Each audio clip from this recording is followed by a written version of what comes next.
બોરસદના ટેકરીપુરા વિસ્તારમાંથી ગત 19મી તારીખના રોજ મળેલા ગાયના કપાયેલા માથું તેમજ બીજા દિવસે મળેલા અવશેષો સંદર્ભે તપાસ કરતી બોરસદ રૂરલ પોલીસે 3ની ધરપકડ કરીને વધુ તપાસ અર્થે રિમાન્ડ પર મેળવવાની તજવીજ હાથ ધરી છે। માથું અવશેષ સંદર્ભે 3ની ધરપકડ। ગાયની હત્યા કરીને તેના માંસનો નિયાઝમાં ઉપયોગ કરાતો હતો।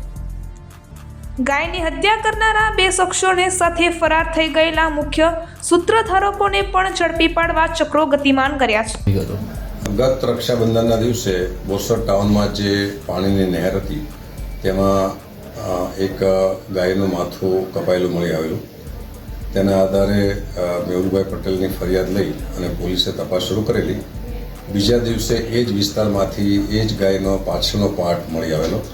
તે અનુસંધાને કોઈ લોકલ વ્યક્તિ અથવા બહારના વ્યક્તિ ઉપર આ પ્રકારનો પોલીસને શંકા હતી, જેથી બોરસદ ટાઉનના અધિકારી અને તેમની એક ટીમે સર્વેલન્સની મદદથી, ટેકનિકલ સર્વેલન્સની મદદથી બહુ ઝીણવટભરી તપાસ કરેલી અને તેના આધારે હાલમાં અમારી પાસે 3 આરોપીઓ પકડાયા છે, જેમાં આરોપી ગોવિંદભાઈ છે, જેણે ગાય પોતે વેચવામાં મદદ કરેલી, અને રમેશભાઈ ઉર્ફે રાધા, જેણે ગાય ખરીદી અને એક દલાલ મારફતે ગાય વેચી હતી।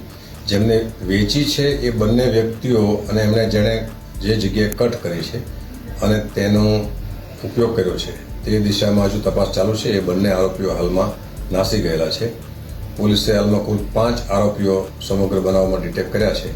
આ સિવાય બી જો કોઈનો રોલ હશે તો તેમને આ ગુનામાં અટક કરવામાં આવશે। સાહેબ, કોઈ ધાર્મિક લાગણી દુભાવવા માટે કૃત્ય કર્યું હોય એવું?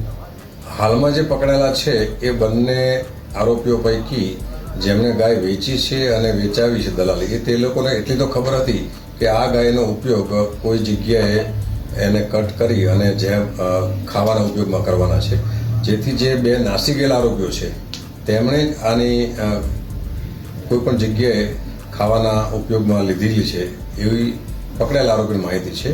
અને બીજો કોઈ ઉપયોગ કરવાનો હતો અને કોઈ લાગણી દુભાવવા માટે કરેલું એવું જણાયું નથી, પરંતુ જે પ્રકારે ગાયનું કટિંગ થયું છે તેમાં ગાય કટિંગ કરનારા એટલા એક્સપર્ટ જણાતા નથી એવું ત્યારે પણ અમને વેટરનરી ડૉક્ટરના ઓપિનિયન ઉપરથી જાણવા મળેલું।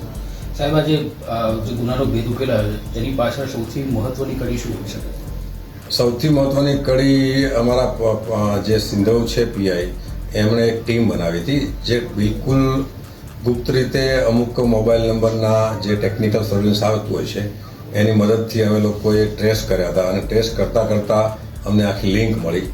એમાંથી એક અમને સારી ઇન્ફોર્મેશન મળી કે જે કડીના આધારે અમે મોબાઈલના જે સેલ ડમ્પ લીધા હતા એની આધારે અમુક નંબર મળ્યા, અને એમાંથી આખી એમણે બહુ પુણ્યપૂર્વક આખો ભેદ ઉકેલાયો છે, અને બહુ એપ્રિશિએબલ કામગીરી અમારી પોલીસે કરી છે।